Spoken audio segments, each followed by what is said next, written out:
نحمده ونصلي على رسوله الكريم أما بعد فأعوذ بالله من الشيطان الرجيم رب اشرح لي صدري ويسر لي أمري واحلل عقدة من لساني يفقهوا قولي رب زدني علما ربنا فقهنا في الدين اللهم إني أسألك علما نافعا وعملا متقبلا ورزقا طيبا واسعا۔ السلام علیکم ورحمۃ اللہ وبرکاتہ۔ پارہ نمبر 9 شروع کرتے ہیں۔ ان کی قوم کے متکبر سے سرداروں نے کہا اے شعیب، ہم آپ کو اور آپ کے ہمراہ ایمان والے ہیں، ان کو اپنی بستی سے نکال دیں گے یا یہ کہ تم ہمارے مذہب میں پھر آ جاؤ۔ شعیب نے جواب دیا کیا ہم تمہارے مذہب میں آ جائیں؟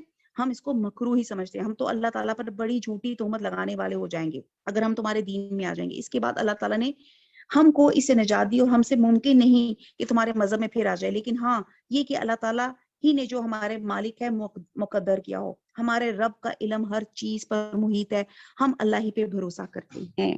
یہ ہمارا 9واں سپارہ شروع ہو جاتا ہے اور 9ویں سپارے میں حضرت شعیب ہی کی بات کو کنٹینیو کیا جا رہا ہے، اور اس میں جو امپورٹنٹ بات ہے کہ قرآن کے نزدیک مذہب اور دین کا معاملہ یقین اور اطمینان قلب کا معاملہ ہے، ہم جبرن کسی کو مجبور نہیں کر سکتے۔ آیت نمبر 89، ہم نے اللہ تعالیٰ پر بڑی جھوٹی تہمت لگانے والے ہو جائیں گے اگر ہم تمہارے دین میں آ جائیں گے۔ اس کے بعد اللہ تعالیٰ نے ہم کو اس سے نجات دی اور ہم سے ممکن نہیں کہ تمہارے مذہب میں پھر آ جائیں، لیکن ہاں یہ کہ اللہ ہی نے جو ہمارا مالک ہے مقدر کیا ہو، ہمارے رب کا علم ہر چیز پہ محیط ہے، ہم اللہ ہی پہ بھروسہ کرتے ہیں۔ ہمارے پروردگار، اب انہوں نے دعا مانگی، ہمارے اور ہماری قوم کے درمیان میں حق کے موافق فیصلہ کر دے اور تو سب سے اچھا فیصلہ کرنے والا ہے۔ اور ان کی قوم کے کافر سرداروں نے کہا کہ اگر تم شعیب کی راہ پہ چلو گے تو بے شک بڑا نقصان اٹھاؤ گے۔ آیت نمبر 91، بس ان کو زلزلے نے آ پکڑا سو وہ اپنے گھروں میں اوندھے کے اوندھے پڑے رہ گئے۔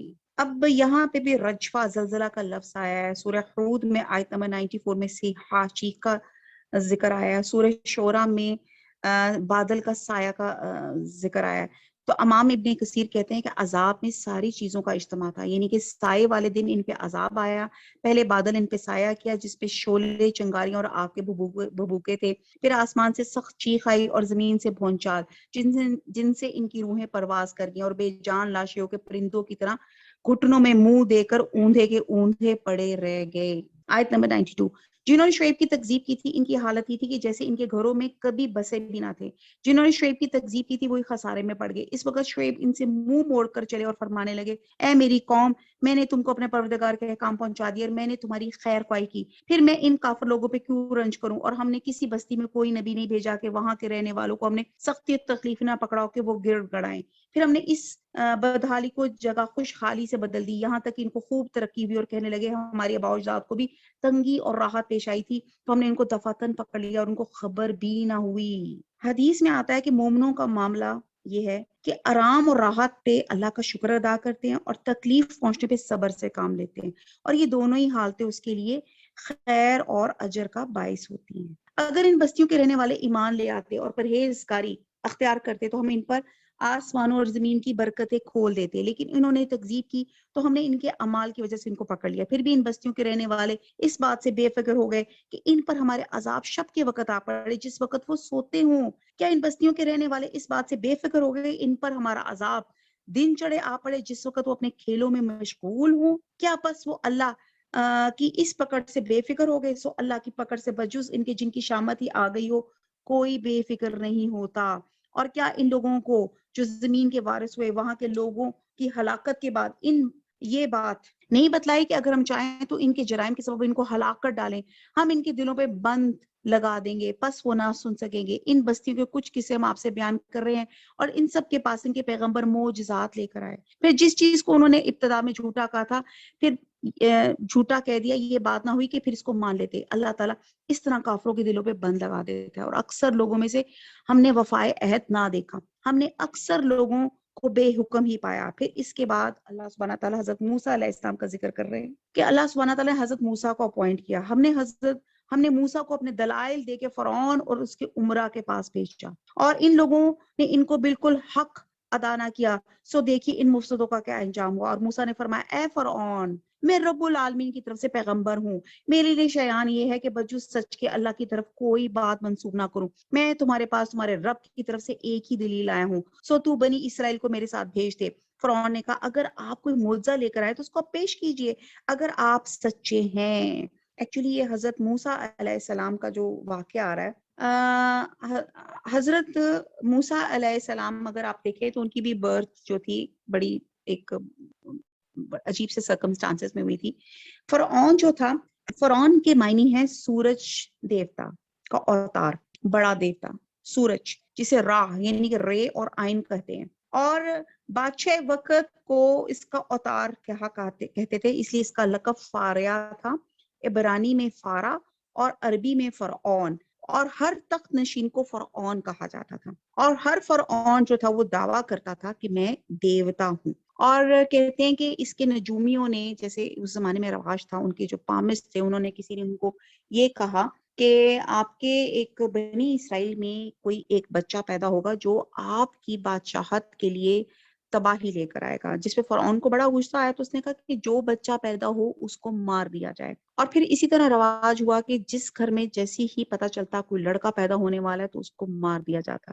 تو پھر انہی کے درباریوں نے ان کو ریکویسٹ کی کہ اگر آپ سارے ہی بچوں کو، لڑکوں کو مار دیں گے تو ہماری خدمت، ہمارے غلام کون بنیں گے؟ جس پہ فرعون نے کہا کہ 1 سال جو بچے ہوں گے، 1 سال کے جو بچے ہوں گے ان کو چھوڑ دیا جائے اور اگلے سال کے بچوں کو مار دیا جائے. تو اسی طرح کرتا جائے، یعنی کہ 1 سال کے بچوں کو چھوڑ دیا جائے اور 1 سال کے بچوں کو مار دیا جائے. حضرت موسیٰ علیہ السلام اس دور میں پیدا ہوئے کہ جب لڑکوں کو مار دیا جاتا ہے. یہ بہت ڈیٹیل سے ہم سورہ قصص میں یہ واقعہ پڑھیں گے انشاءاللہ تعالی.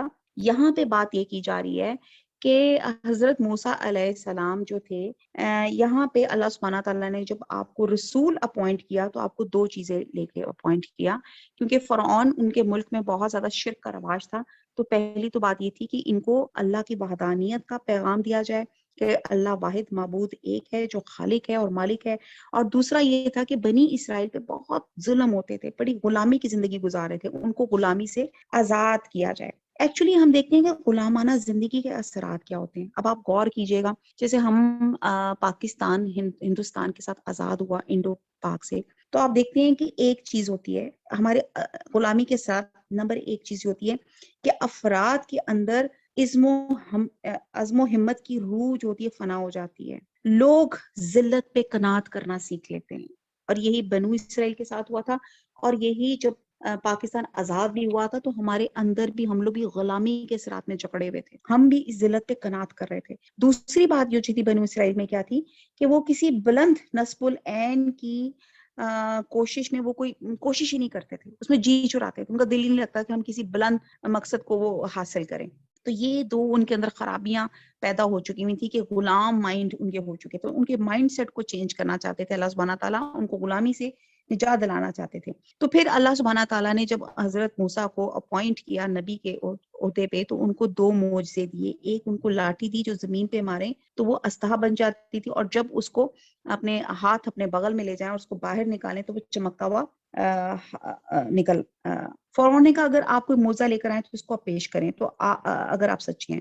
107 آیت. آپ نے اپنا عصا ڈال دیا سو دفعتاً وہ صاف ایک استھا بن گیا، اور اپنا ہاتھ باہر نکالا سو یکایک سب دیکھنے والوں کے روبرو بہت ہی چمکتا ہوا ہو گیا. قوم فرعون میں جو سردار لوگ تھے انہوں نے کہا واقعی یہ شخص بڑا ماہر جادوگر ہے، یہ چاہتا ہے کہ تم کو تمہاری سرزمین سے باہر کر دے.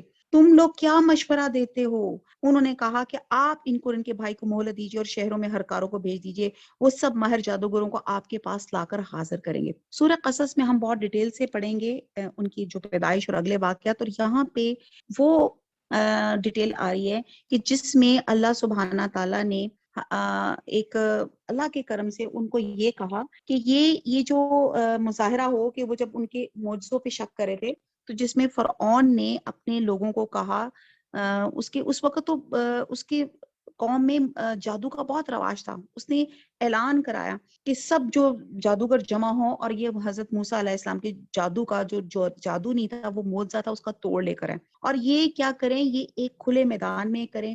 اور اس کے لیے اللہ کے حکم سے کچھ دن کا وقت ہوا تاکہ دن میں آپ کو کلیئرٹی آف ویژن بھی رہتی ہے. اور جس پہ جادوگروں نے کہا کہ اچھا چلیں اگر ہم جیت گئے تو آپ کیا کریں گے؟ تو پھر جو فرعون تھا اس نے ان کو پھر یہ کہا کہ میں تمہیں مقرب بنا دوں گا، میں تمہیں انعام و کرام دوں گا. ان کو لالچ دیا اور وہ سب ماہر جادوگروں کو آپ کے پاس لا کر حاضر کر دیں، یعنی کہ ہرکارے بھیجے. آیت نمبر نیکسٹ ہے. اور وہ جادوگر فرعون کے پاس حاضر اور کہنے لگے اگر ہم غالب آئے تو ہم کو کوئی بڑا صلہ ملے گا. فرعون نے کہا ہاں، اور تم مقرب لوگوں میں داخل ہو جاؤ گے۔ ان ساروں نے عرض کیا اے موسیٰ ہاں آپ ڈالیے یا ہم ہی ڈالیں؟ موسیٰ نے فرمایا تم ہی ڈالو۔ اب یہ بھی اللہ تعالیٰ کی ایک حکمت تھی کہ اللہ سبحانہ تعالیٰ نے حضرت موسیٰ علیہ السلام کو کہا کہ پہلے یہ ڈال لیں، یعنی کہ یہ جادو کا یہ کام کر لیں۔ تو اس کے بعد کہتے ہیں کہ ان سب جادوگروں نے اپنی رسیاں یا پتہ نہیں کیا کچھ انہوں نے لوگوں کی نظر بندی کر دی، اور انہوں نے جب چیزیں ڈالیں تو پورا میدان، ایک بہت بڑا میدان تھا جس کو کہتے ہیں نا، ایک آڈینس ایک علیحدہ بیٹھی تھی اور درمیان میں بہت بڑا میدان تھا، اور اس میں لاکھوں ہزاروں وہاں پہ سانپ وہاں پہ چلنا شروع ہو گئے۔ بس جب انہوں نے ڈالا تو لوگوں کی نظر بندی کر دی اور ان پہ ہیبت غالب کر دی اور ایک طرح کا بڑا جادو دکھایا، اور ہم نے موسیٰ کو حکم دیا کہ اپنا عصا ڈال دیجئے۔ سو عصا کا ڈالنا تھا، اس نے اس کے سارے بنے ہوئے کھیل کو نگلنا شروع کر دیا۔ بس حق ظاہر ہو گیا اور انہوں نے جو کچھ بنایا تھا سب جاتا، یعنی کہ جب حضرت موسیٰ علیہ السلام نے اللہ کے حکم سے عصا ڈالا تو وہ گریجولی وہ سام بنتا بنتا چھوٹے سے ایک دم بڑا ایناکونڈا، بڑا شام بن گیا، اور اس نے ان کے تمام ان کے جادوؤں کے جو چھوٹے چھوٹے سام تھے ان سب کو نگلنا شروع کر دیا۔ حق واضح ہو گیا۔ بس وہ لوگ اس موقع پر ہار گئے اور خوب ذلیل ہو کر پھرے، اور جو ساحر تھے یعنی کہ جو جادوگر تھے سجدے میں گر گئے۔ اب ان کو کلیئر کٹ یقین ہو گیا کہ جادو اور ہے اور معجزہ اور ہے، انہیں اللہ کی وحدانیت پہ یقین ہو گیا۔ کہنے لگے ہم ایمان لائے رب العالمین پہ جو موسیٰ اور ہارون کا بھی رب ہے۔ فرعون کہنے لگا تم موسیٰ پر ایمان لائے بغیر اس کے کہ میں تم کو اجازت دوں؟ اب فرعون اپنی فرعونیت میں آ گیا، اس نے کہا ہاؤ ڈیئر یو، تم نے مجھ سے پوچھے بغیر مجھے چھوڑ کر اس کے رب پہ ایمان لائے ہو؟ بے شک یہ سازش ہے اس میں تمہارا عمل درآمد ہے ہوا ہے اس شہر میں، تاکہ تم سب اس شہر سے یہاں کے رہنے والوں کو باہر نکال دو۔ سو اب تم کو حقیقت معلوم ہو جاتی ہے، میں تمہارے ایک طرف کے ہاتھ اور دوسری طرف کے ہاتھ پاؤں کاٹوں گا، پھر تم سب کو سولی پہ لٹکا دوں گا۔ کہتے ہیں کہ فرعون بروٹالٹی کے لیے بھی بہت مشہور تھا۔ اس نے وہ کہتے ہیں کہ سولی کا ٹرینڈ سیٹر تھا، یعنی کہ سولی جو پہلی دفعہ انوینٹ کی تھی یہ فرعون نے کی تھی، اور اتنی بروٹالٹی تھی، اس نے کہا کہ جو لوگ موسیٰ کے اور ہارون کے رب پہ ایمان لا رہے ہیں میں اس کے ساتھ کیا کروں گا، ان کے ہاتھ اور پاؤں کٹواؤں گا اور سولی پہ چڑھا دوں گا، نشان عبرت بنا دوں گا، تاکہ باقی لوگ جو ہیں ڈر کے مارے اللہ کے اوپر ایمان نہ لا سکے۔ انہوں نے جواب دیا ہم مر کر اپنے مالک ہی کے پاس جائیں گے۔ اب ان کا فیتھ اور ان کی کنوکشن دیکھیں ان لوگوں کی جو اللہ پر ایمان لائے تھے، کیونکہ انہیں پتا چل گیا تھا کامیابی اب اللہ پر ایمان لانے کی ہے، اس دنیا پہ اور اس دنیا کی میٹیریل پہ ایمان لانے پہ نہیں ہے۔ اور یہی سبق اللہ تعالیٰ ہمیں اس مثال سے میں دینا چاہ رہے ہیں۔ اور تو نے ہم میں کون سا عیب دیکھا بجز اس کے ہم اپنے رب کے احکام پر ایمان لے آئے، جب وہ ہمارے پاس آئے اے ہمارے رب ہمارے اوپر صبر کا فیضان فرما۔ اب یہ دعا مانگی انہوں نے، ہماری جان حالت اسلام پر نکال، آمین۔ ہم اللہ سے یہی دعا مانگتے ہیں، اللہ تعالیٰ ہمیں بھی مرتے وقت اللہ تعالیٰ دنیا میں بھی کلمے پہ عمل کرنے والا بنا دے، اور آخرت پہ بھی ہمارے منہ سے کلمہ نکال دے، لا الہ الا اللہ محمد رسول اللہ۔ آیت نمبر 27، قوم فرعون کے سرداروں نے کہا کیا آپ موسیٰ اور ان کی قوم کو یوں ہی رہنے دیں گے؟ وہ ملک میں فساد کرتے پھرے اور وہ آپ کو اور آپ کے معبودوں کو ترک کیے رہے۔ فرعون نے کہا ہم ابھی ان لوگوں کے بیٹوں کو قتل کرنا شروع کر دیں گے اور عورتوں کو زندہ رہنے دیں گے، ہم کو ان پر ہر طرح کا زور ہے۔ یعنی کہ وہ کہتا تھا نا انا ربکم الاعلی، میں تمہارا بڑا رب ہوں، میں سب چیزیں کر سکتا ہوں۔ آیت نمبر 28، موسیٰ نے اپنی قوم سے فرمایا اللہ تعالیٰ کا سہارا حاصل کرو اور صبر کرو، یہ زمین اللہ تعالیٰ کی ہے، اپنے بندوں میں سے جس کو چاہے وہ مالک بنا دے، اور اخیر کامیابی انہی کی ہوتی ہے جو اللہ سے ڈرتے ہیں۔ قوم کے لوگ کہنے لگے ہم تو ہمیشہ مصیبت ہی میں رہے، آپ کی تشریف آوری سے قبل بھی اور آپ کی تشریف آوری کے بعد بھی۔ موسیٰ نے فرمایا کہ بہت جلد اللہ تمہارے دشمن کو ہلاک کر دے گا اور بجائے ان کہ تم کو اس سرزمین کا خلیفہ بنا دے گا، پھر تمہارے طرز عمل دیکھے گا، طرز عمل، اپنے عملوں کو ٹھیک کر لیں، اللہ ہمارے عملوں کو دیکھ رہا ہے۔ اور ہم نے فرعون والوں کو مبتلا کیا قحط سالی میں اور پھلوں کی کم پیداوار میں، تاکہ وہ نصیحت قبول کریں۔ سو جب ان پہ خوشحالی آ جاتی تو کہتے یہ تو ہمارے لیے ہونا ہی چاہیے تھا، اگر ان کو کوئی بدحالی پیش آتی تو موسیٰ اور ان کے ساتھیوں کو نحوست بتاتے۔ یاد رکھو ان کی نحوست اللہ تعالیٰ ہی کے پاس ہے، لیکن ان کے اکثر لوگ نہیں جانتے۔ اب کیا بات ہو گئی تھی کہ اللہ سبحانہ تعالیٰ نے ان کو بتانے کے لیے اللہ تعالیٰ نے کیا کیا، ان کو قحط میں اور پیداوار کی کمی میں ان کو تھوڑا سا مبتلا کیا، تاکہ انہیں پتا چلے کہ اصل مالک اور خالق اور رازق اللہ تعالیٰ ہے، لیکن انہوں نے کیا کیا کہ جب ان کے اوپر کوئی برا عمل یا ان کے ساتھ بری نحوست آتی تو وہ کہتے یہ برا، یہ حضرت موسیٰ کی نحوست کی وجہ سے ہے، اور جب اچھا ہوتا تو کہتے یہ فرعون کی وجہ سے ہے۔ تو یہاں پہ بتایا جا رہا ہے نحوست کچھ چیز نہیں ہوتی، یہ اللہ کا حکم ہوتا ہے۔ ہم یہاں پہ خام خواہ لوگوں کو منحوس قرار دیتے ہیں، ہائے یہ منحوس آ گئی، یہ منحوس آ گیا، آج تو میں نے اس کی شکل دیکھ لی میرا تو دن خراب ہو گیا، یہ بلی نے راستہ کاٹ لیا اب میرا تو دن خراب ہو گیا۔ شادی کے بعد ایک بیچاری دلہن قدم بیچاری اندر رکھتی ہے تو ساتھی کہتے ہیں او فلانا بیمار ہو گیا، ہائے منحوس کے قدم آئے، ہمارے گھر تو بیماری آ گئی، نعوذ باللہ۔ آیت نمبر 32، اور یوں کہتے ہیں کہ کیسی بات ہمارے سامنے لاؤ، ان کے ذریعے سے ہم پر جادو چلاؤ، جب بھی ہم تمہاری بات ہرگز نہ مانیں گے۔ یعنی کہ اللہ کے معجزات کو وہ جادو قرار دے رہے تھے۔ پھر ہم نے ان پہ طوفان بھیجا، ٹڈیاں، اب یہ کہتے ہیں کہ آگے پیچھے ان کے اوپر 5 اللہ تعالیٰ نے عذاب بھیجے، ان کو درست کرنے کے لیے، ریکٹیفائی کرنے کے لیے، اب بھی یہ اصلاح کر لیں اور اللہ کی وحدانیت کو پہچان لیں۔ یعنی ہم پہ طوفان بھیجا کہ نہیں کہ اچھا پہلے پڑھ لوں، ان پہ طوفان بھیجا اور ٹڈیاں اور گھن کا کیڑا اور مینڈک اور خون، کہ یہ سب کھلے کھلے معجزے تھے، سو وہ تکبر کرتے رہے اور وہ لوگ جو کچھ تھے ہی جرائم پیش آ۔ طوفان سے مراد ہے سیلاب یا کثرت بارش، جس سے ہر چیز غرق ہوگی، اور ہم دیکھتے ہیں کہ ہمارے بھی ملک کے کئی حصوں میں کثرت سے بارش ہوتی ہے، سیلاب ہوتا ہے، اور پھر کثرت اموات اس سے مراد بھی لی جا سکتی ہے، جس سے ہر گھر میں ماتم برپا ہو گیا۔ پھر دوسرا اللہ تعالیٰ نے عذاب کیا دیا، جرات، ٹڈی کو کہتے ہیں، ٹڈی دلجا حملہ فصلوں کی ویرانی کے لیے مشہور ہے۔ یہ ٹڈیاں ان کی غلوں اور پھلوں کی فصلوں کو کھا کے چٹ کر جاتی تھی۔ پھر قمل سے مراد جوئیں ہیں جو انسان کے جسم، کپڑے اور بالوں میں ہو جاتی ہیں، یا گھن کا کیڑا جو غلے میں لگ جاتا ہے اور اس کے بیشتر حصے کو ختم کر دیتا ہے۔ اور جوؤں سے تو انسان کو گھینی آتی ہے اور اس کی کثرت سے سخت پریشانی ہوتی ہے، تو اللہ تعالیٰ نے بطور عذاب ان پہ نازل کی۔ پھر اللہ سبحانہ تعالیٰ نے مینڈک نازل کی، کہتے ہیں یہ جو مینڈک تھے جو پانی جوڑوں اور چھپڑوں میں ہوتے تھے، یہ مینڈک ان کے کھانوں میں، بستروں میں رکھ، ان کے غلوں میں، ہر جگہ مینڈک ہی مینڈک ہوتے تھے، ان کا کھانا پینا سونا جینا حرام ہو گیا تھا۔ پھر دم، خون کیا تھا کہ پانی شاید خون بن گیا تھا، یا پانی پینا ان کے لیے ناممکن ہو جاتا تھا، اور بعض اسکالرز یہ بھی کہتے ہیں کہ شاید نکسیر، خون سے مراد نکسیر کی بیماری ہے، یعنی کہ ہر شخص کی ناک سے خون جاری ہو گیا تھا۔ یہ کھلے کھلے اور جدا جدا معجزے تھے جو وقفے وقفے سے ان کے پاس آتے تھے۔ ایک عذاب آتا تھا تو ان سے تنگ آ کے وہ حضرت موسیٰ علیہ السلام کے پاس آتے تھے کہ آپ دعا کیجیے، اور وہ جب عذاب ٹل جاتا تھا تو ایمان لانے کی بجائے دوبارہ کفر اور شرک میں جمے رہتے تھے۔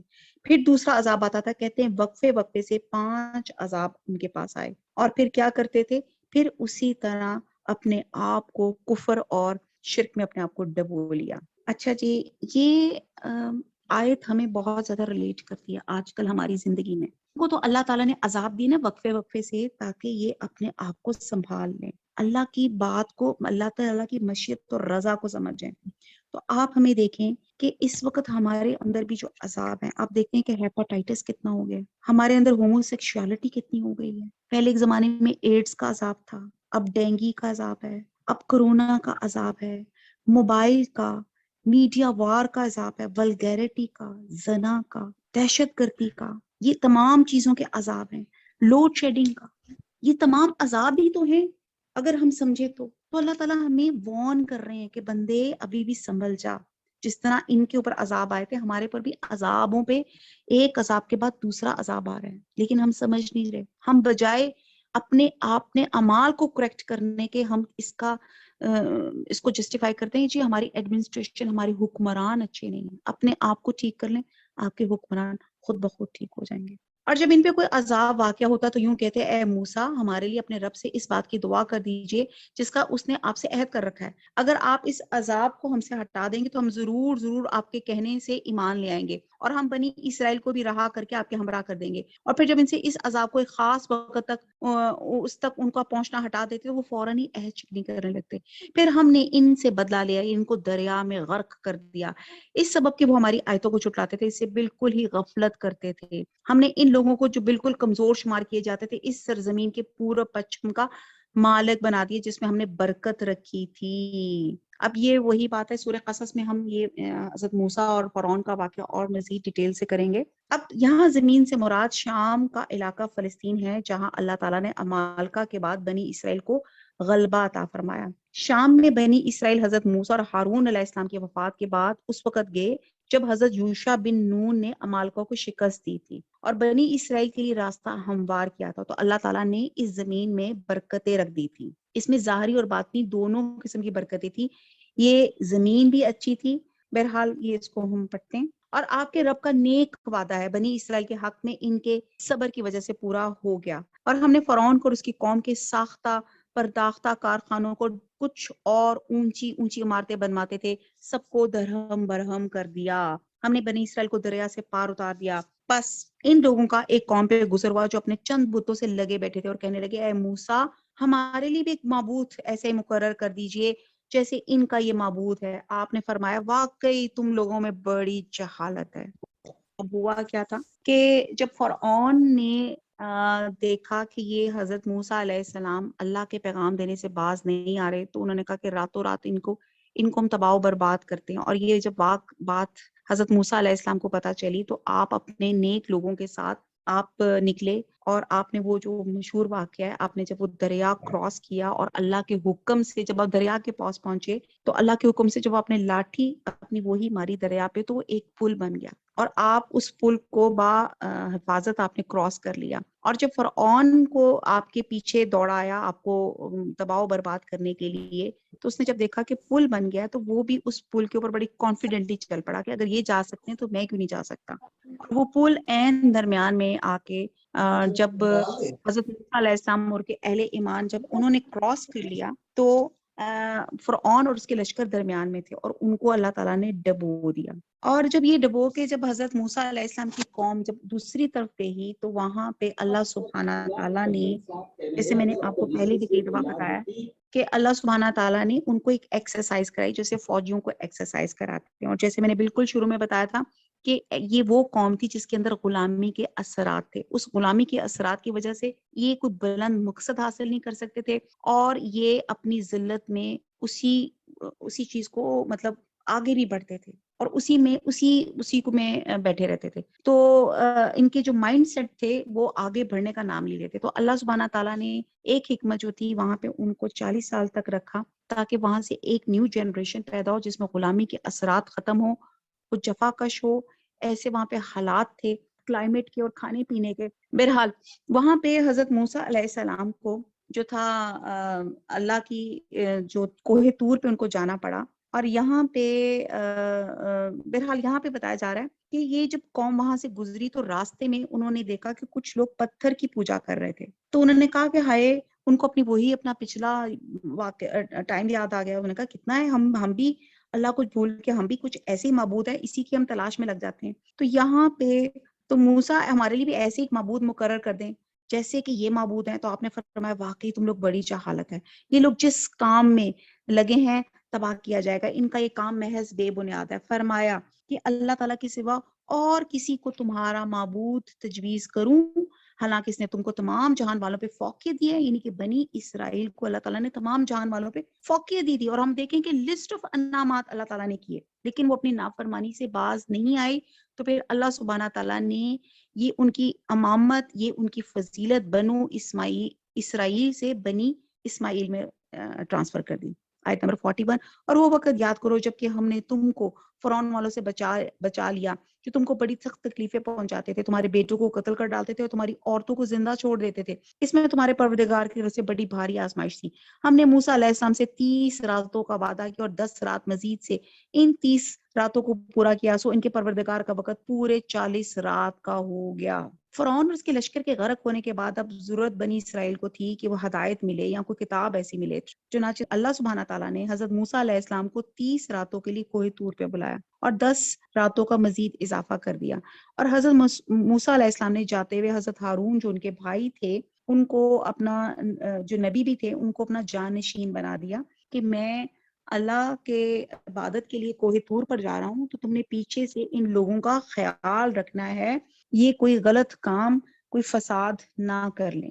اور موسیٰ نے اپنے بھائی ہارون سے کہا کہ میرے بعد ان کا انتظام رکھنا اور اصلاح کرتے رہنا اور بد نظم لوگوں کی رائے پر عمل مت کرنا۔ اور جب موسیٰ ہمارے وقت پر آئے، ان کے رب نے ان سے باتیں کی تو عرض کیا، اے میرے پروردگار، قال ربی ارنی انظر علیکا قال لن ترانی، اے میرے پروردگار اپنا دیدار مجھ کو کرا دیجئے، میں آپ کو ایک نظر دیکھ لوں۔ ارشاد ہوا کہ تم مجھ سے ہرگز نہیں دیکھ سکتے، لیکن تم اس پہاڑ کو طرف دیکھتے رہو، اگر وہ اپنی جگہ پہ برقرار رہا تو تم بھی مجھے دیکھ سکو گے۔ بس جب ان کے رب نے اس پہ تجلی فرمائی تو تجلی سے اس کے پر خدشے اڑا دیے، اور موسیٰ علیہ السلام بے ہوش ہو کے گر پڑے۔ پھر جب ہوش میں آئے تو عرض کیا بے شک آپ کی ذات منزہ ہے، میں آپ کی جناب میں توبہ کرتا ہوں، میں سب سے پہلے اس پر ایمان لانے والا ہوں۔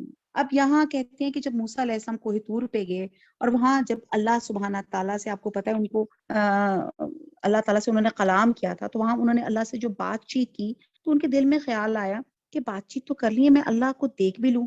تو اس پہ انہوں نے کہا رب ارنی کہا، جس کے جواب میں کہا اللہ تعالیٰ نے فرمایا لن ترانی، تو مجھے ہرگز نہیں دیکھ سکتا۔ اور کہتے ہیں کہ دنیا میں کوئی انسانی آنکھ اللہ کو دیکھنے پہ قادر نہیں، لیکن آخرت میں اللہ تعالیٰ ان آنکھوں میں اتنی قوت پیدا کر دے گا کہ اللہ کی رضا اور اللہ سبحانہ تعالیٰ کو ہم دیکھ سکیں گے جنت الفردوس میں انشاءاللہ تعالیٰ۔ پھر جب ہوش، اچھا پھر اس کے بعد کہتے ہیں کہ جب تجلی ہوئی اور پہاڑ جو تھا ریزہ ریزہ ہو گیا، تو حدیث میں آتا ہے کہ قیامت والے دن جب سب لوگ بے ہوش ہو جائیں گے، اور یہ بے ہوشی امام ابن کثیر کے بقول میدان محشر میں اس وقت ہوگی جب اللہ تعالیٰ فیصلے کرنے کے لیے نزول اجلال فرمائے گا، اور جب ہوش میں آئیں گے تو کہتے ہیں کہ میں ہوش میں آنے والوں میں سب سے پہلا شخص ہوں گا، میں دیکھوں گا کہ موسیٰ علیہ السلام عرش کا پایا تھامے کھڑے ہیں، مجھے نہیں معلوم وہ مجھ سے پہلے ہوش میں آئے یا انہیں کوہ طور کی بے ہوشی کے بدلے میدان محشر کی بے ہوشی سے مستثنی رکھا گیا۔ یہ حضور صلی اللہ علیہ وسلم نے فرمایا کہ اللہ تعالیٰ اپنے نبیوں کو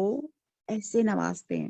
آیت نمبر 44 ارشاد ہوا ہے موسیٰ میں نے پیغمبری اور اپنی ہم کلامی سے اور لوگوں پہ تم کو امتیاز دیا ہے، تم جو کچھ تم کو میں نے عطا کیا اس کو لو اور شکر ادا کرو۔ اسے یہ پتہ چلتا ہے یہ ہم کلامی کا دوسرا موقع تھا، اور اس سے پہلے آپ نے تب کلام کیا تھا کہ جب آپ آگ لینے گئے تھے تو اللہ تعالیٰ سے ہم کلامی، یہ انشاءاللہ تعالیٰ ہم سورہ قصص میں پڑھیں گے۔ اور ہم نے چند تختیوں پہ ہر قسم کی نصیحت اور ہر چیز کی تفصیل ان کو لکھ کر دی، تم ان کا ساتھ پکڑ لو اور اپنی قوم کو حکم کرو کہ ان کے ساتھ اچھے اچھے احکام پر عمل کریں۔ اب یہ جو یہ جو تھی نا تورات جو تھی تختیوں کی شکل میں تھی، ریٹن سٹیٹمنٹس تھی اللہ سبحانہ تعالیٰ کی۔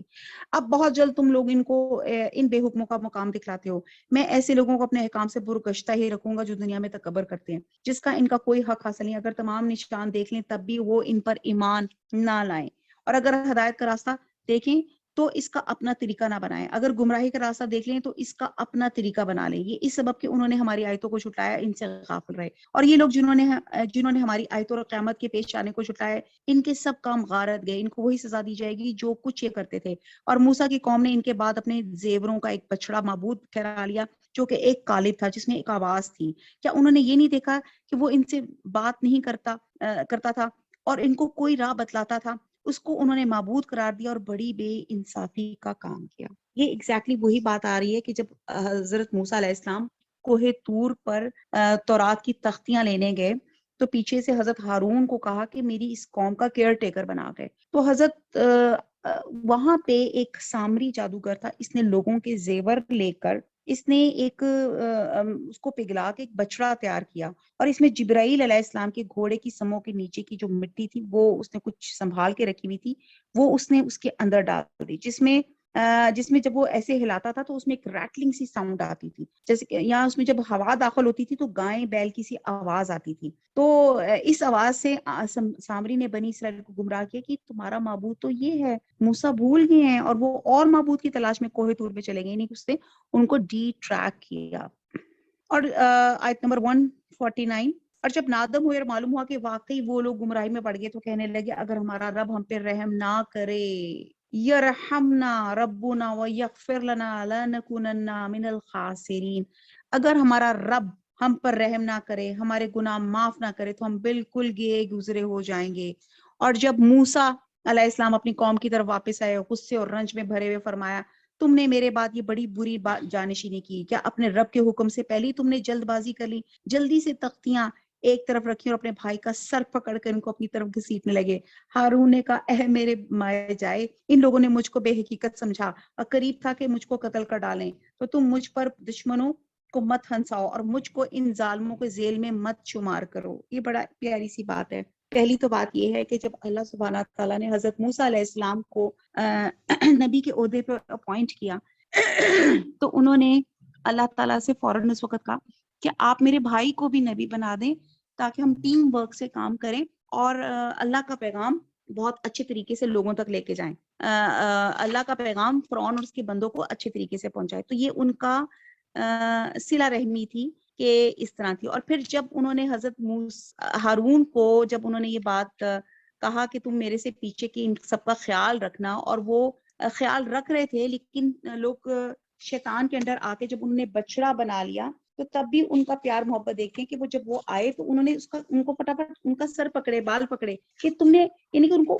اس شرک سے اور لوگوں کی نافرمانی پہ اتنا غصہ آیا تو انہوں نے کہا اے ماں جائے کہ تم نے کیوں نہیں ان کے بارے میں ان کو کیوں نہیں تم نے دیکھا، یعنی کہ بغیر انہوں نے یہ چیز دیکھے، بغیر کہ ان کی پوائنٹ آف ویو سنے بغیر انہوں نے یہ کہا۔ تو اب یہ کیا بات ہے کہ بات یہ بتائی جا رہی ہے کہ ہمیں سبق یہ سکھایا جا رہا ہے کہ جب بھی کوئی پوائنٹ آف ویو ہو، جب بھی کوئی ہو تو پہلے پوائنٹ آف ویو کلیئر کر لینا چاہیے، یعنی کہ کوئی لڑائی لڑنے سے پہلے آپ کو فری کین کی بات سن لینی چاہیے۔ تو یہاں پہ بھی یہ ہوا کہ تب ان کے حضرت ہارون علیہ السلام نے آگے سے کوئی جواب نہ دیا، انہوں نے بڑے آرام سے کہا کہ یہ جو لوگوں تھے یہ لوگ شیطان کے انڈر آ گئے تھے، میں نے بھائی بہت زیادہ کوشش کی اور ان کو پورا اپنا پوائنٹ آف ویو کلیئر کیا۔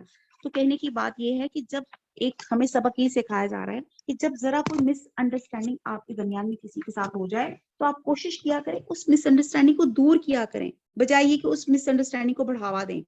اور یہاں پہ ان کا اپنا پیار چھلکتا ہے اپنے بھائی کے ساتھ۔ پھر انہوں نے ان کو سمجھایا، بھائی نے ان کو سمجھایا کہ ان لوگوں نے مجھے بے حقیقت سمجھا اور قریب تھا کہ مجھ کو قتل کر ڈالیں، تو تم مجھ سے دشمنوں کا مت ہنساؤ، مطلب اس نے کہا کہ ہم بھائی آپس میں لڑیں گے تو لوگ ہم پر ہنسیں گے۔ یہی بات ہے کہ جب ہماری آپس کے تعلقات جب خراب ہوتے ہیں تو لوگ ہنستے ہیں، اور مجھ کو ان ظالموں کی ذیل میں مت شمار کرو۔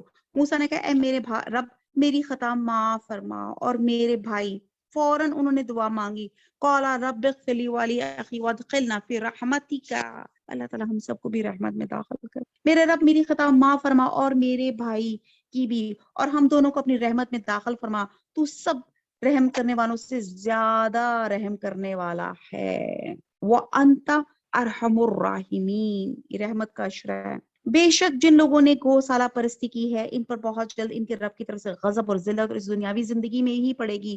ہم افطرا پردازوں کو ایسی سزا دیتے ہیں، اور جن لوگوں نے گناہ کے کام کی ہیں وہ ان کے بعد توبہ کرنے اور ایمان لے آئے تو تمہارا رب اس توبہ کے بعد گناہ معاف کر دینے والا، رحمت کرنے والا ہے۔ جب موسیٰ کا غصہ فروغ یعنی کہ ختم ہوا تو ان تختیوں کو اٹھا لایا اور ان کے مضامین ان لوگوں کے لیے جو اپنے رب سے ڈرتے تھے ہدایت اور رحمت تھی۔ تو رات بھی قرآن کی طرح ہے، اس میں لوگوں کی ہدایت اور رحمت قرار دیا گیا ہے، لیکن اللہ کے جو اوتھینٹک الفاظ تو یہی تھے جو اللہ تعالیٰ اللہ تعالیٰ لوگوں کو وحدانیت کی طرف بلاتے تھے۔ اور موسیٰ نے 70 آدمی اپنی قوم سے ہمارے وقت معین کے لیے منتخب کیے۔ سو جب ان کو زلزلے نے پکڑا تو موسیٰ نے عرض کرنے لگے اے میرے پروردگار تجھ کو یہ منظور ہوتا تو اس سے قبل ہی ان کو اور مجھ کو ہلاک کر دیتا، کہیں تو ہم میں سے چند بیوقوفوں کی حرکت پہ سب کو ہلاک کر دے گا۔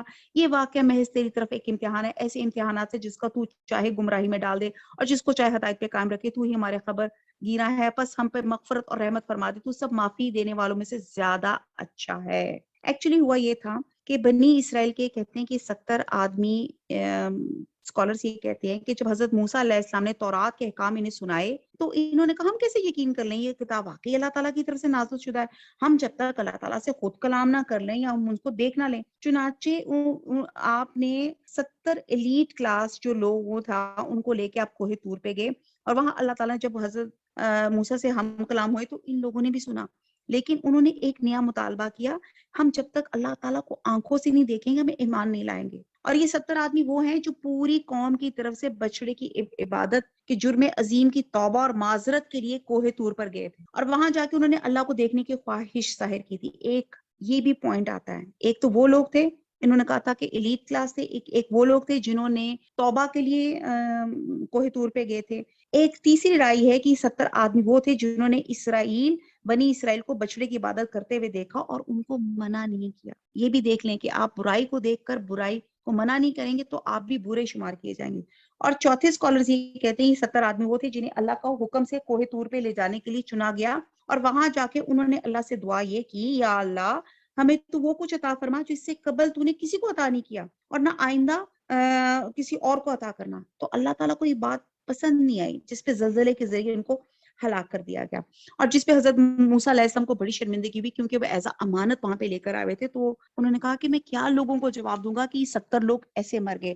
تو پھر اللہ سبحانہ تعالیٰ نے اپنے نبی کی حرمت، ان کی عزت کے لیے ان سب کو زندہ کر دیا تھا. حضرت موسیٰ نے یہ بھی کہا کہ اللہ تعالیٰ آپ چاہتے تو آپ ہمیں تب ہلاک کرتے جب ہم فرعون کے انڈر تھے، آپ ہمیں تب بھی ہلاک کر سکتے تھے جب ہم دریا پار کر رہے تھے، ہم بھی فرعون کی طرح غرق ہو سکتے تھے، جب آپ نے وہاں بھی بچا لیا تو یہاں پہ بھی ہمیں بچا لیں. آیت نمبر 156. اور ہم لوگوں کے نام دنیا میں بھی نیک خالی کر لکھ دے، اور آخرت میں بھی ہم تیری طرف رجوع کرتے ہیں. فاغفر لنا وارحمنا وانت خیر الغافرین ورحمتی وسعت کل شیء. اللہ تعالیٰ نے فرمایا میں اپنے عذاب اسی پہ واقع کرتا ہوں جس پہ چاہتا ہوں، اور میری رحمت تمام اشیاء پر محیط ہے.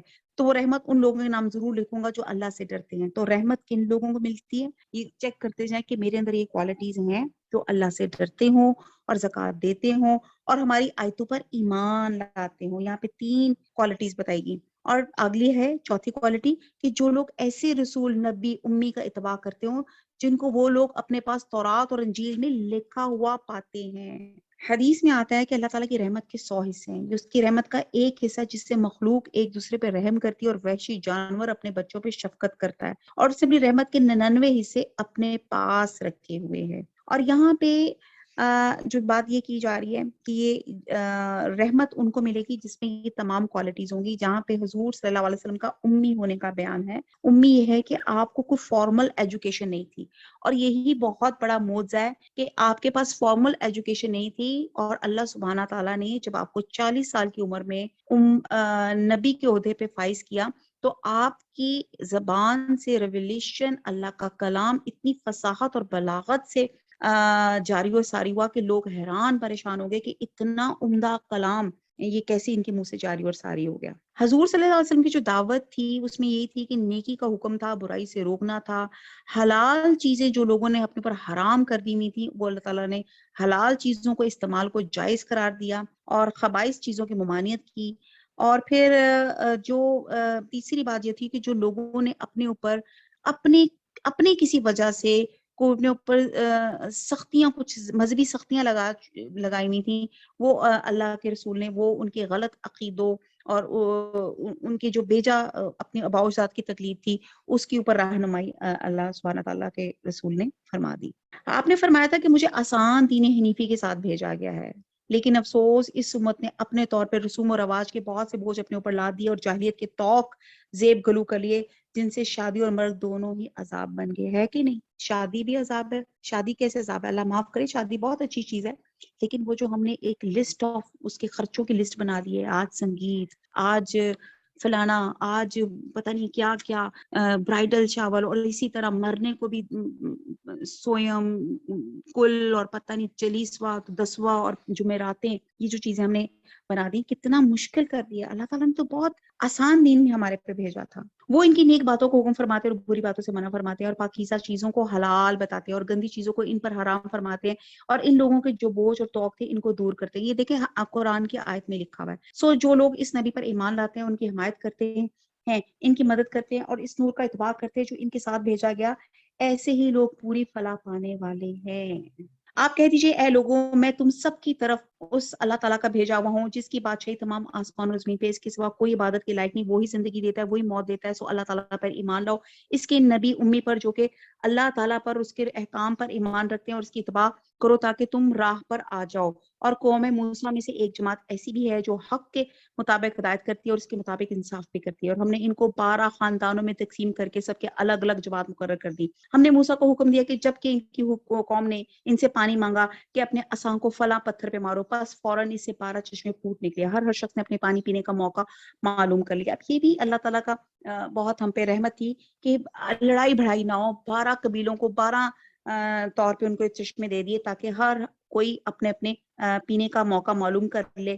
اور ہم نے ان پر ابر کا سایہ فگن کیا، ان کو ترنجین اور بٹیرے پہنچائے. کھاؤ نفیس چیزوں سے جو ہم نے تم کو دی، اور انہوں نے ہمارا کوئی نقصان نہیں کیا لیکن اپنا ہی نقصان کرتے تھے. اب یہ بنی اسرائیل کے اوپر اللہ تعالیٰ کے احسانوں کی لسٹ ہے. کیسے پہلے ان کو پانی چاہیے تھا، پانی میں بھی انہوں نے ایسے اللہ سبحانہ تعالیٰ نے کی کہ لڑائی بڑائی نہ ہو، 12 قبیلے تھے تو 12 ہی چشمے نکالے. پھر اللہ سبحانہ تعالیٰ نے، کیونکہ وہ ڈیزرٹ میں تھے، وہاں پہ نہیں کوئی شیڈ نہیں تھا، اللہ تعالیٰ نے بادلوں کا سایہ دیا. ان کو کھانے پینے کی کمی تھی، اللہ تعالیٰ نے من و سلوہ ان کے پاس پہنچا دیا. اور پھر کہتے ہیں کہ یہ بھی تھا کہ وہ جو کپڑے پہنے ہوئے تھے ان کی عمر کے ساتھ ساتھ وہ ان کے ساتھ ساتھ بڑے ہوتے جاتے تھے. یہ بھی بہت سے انعامات تھے. اگر ان کی بنی اسرائیلوں کی انعامات کی لسٹ بیان کرے، لیکن ان سب نے ان تمام چیزوں کے باوجود، ان نعمتوں کے باوجود نافرمانی کی تھی. جب ان کو حکم دیا کہ تم لوگ اس آبادی میں جا کے رہو اور کھاؤ اس سے، جس جگہ تم رغبت کرو، اور زبان سے کہتے جانا توبہ ہے، چھکے چھکے دروازے میں داخل ہونا، تو ہم تمہاری خطائیں معاف کر دیں گے. جو لوگ نیک کام کریں گے ان کو مزید برا اور دیں گے. اور انعام میں سے کیا تھا؟ غلام قوم تھی. انہوں نے کہا اللہ تعالیٰ ہمارا کوئی فاتحہ طور پہ، ہمارا ایک کانکرر قوم کے طور پہ ہمارا انٹروڈکشن ہونا چاہیے. تو اللہ سبحانہ تعالیٰ نے کہا کہ اچھا کرو، یہ ایک جگہ ہے، یہاں پہ جاؤ اور یہاں پہ عاجزی سے داخل ہونا. لیکن یہاں پہ انہوں نے پھر نافرمانی کی، سو بدل ڈالا ان ظالموں نے ایک اور کلمہ جو خلاف تھا اس کلمے کے جس کی ان سے فرمائش کی گئی تھی. اس پر ہم نے ان پر ایک آفت سماوی بھیجی، اس وجہ سے وہ حکم کو ضائع کرتے تھے. نعوذ باللہ. آپ ان لوگوں سے، اس بستی والوں کا جو کہ دریائے شورا کے قریب آباد تھے، اس وقت کا حال پوچھئے، جبکہ وہ ہفتے کے بارے میں حد سے نکل رہے تھے.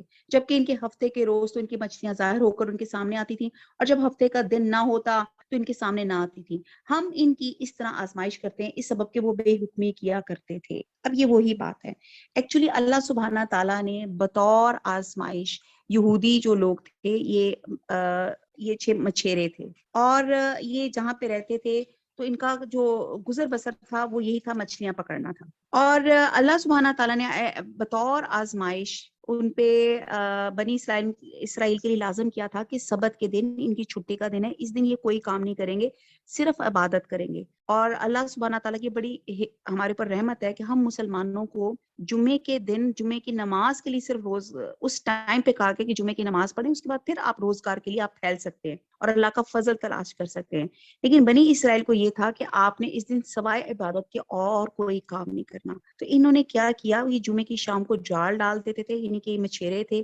ہفتے کے دن جو مچھلیاں اچھل اچھل کے اوپر آتی تھی وہ جال میں بھر جاتی تھی، اور ہفتہ کا دن گزر جاتا تھا تو وہ ہفتے کو جال کو ہاتھ نہیں لگاتے تھے، اور ہفتے کا دن جیسے ہی ختم ہوتا تھا پھر ساری مچھلیاں نکال لیتے تھے. اب اصل چیز کیا تھی؟ انہیں مچھلیاں پکڑنے سے روکا گیا، اور مچھلیاں اس دن آزمائش کے طور پہ زیادہ آتی تھی. اب اللہ تعالیٰ نے جس چیز سے منع کر دیا، اور جو چیز ہو تو پھر ہم اس کو کسی ہیلے بہانے سے ہم اس کو جسٹیفائی نہیں کر سکتے. پھر اللہ تعالیٰ نے ان کے اس جرم کی وجہ سے اللہ تعالیٰ نے ان کو بندر بنا دیا. اور کہتے ہیں کہ، اور ہم یہاں پہ ہمارا جو ایک فلاسفرز ہیں وہ کہتے ہیں کہ جی انسان تو بندر کی ایک قسم ہے، اور اللہ تعالیٰ نے سزا کے طور پر ان کو بندر بنا دیا. اور کہتے ہیں یہ 3 دن بندر کی حالت میں رہے اور پھر اس کے بعد یہ فوت ہو گئے.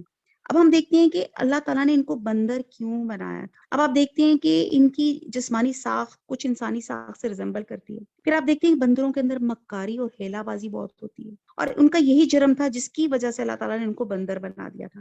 اور کہتے ہیں کہ ان کے 3 گروہ بن گئے تھے. ایک وہ تھا جو ڈائریکٹ براہ راست اس کام میں انوالو تھا نافرمانی کے، اور دوسرا غلط کام تو نہیں کر رہا تھا لیکن خاموش تھا، اور تیسرا وہ تھا گروپ جو غلط کرنے والوں کو روک رہا تھا.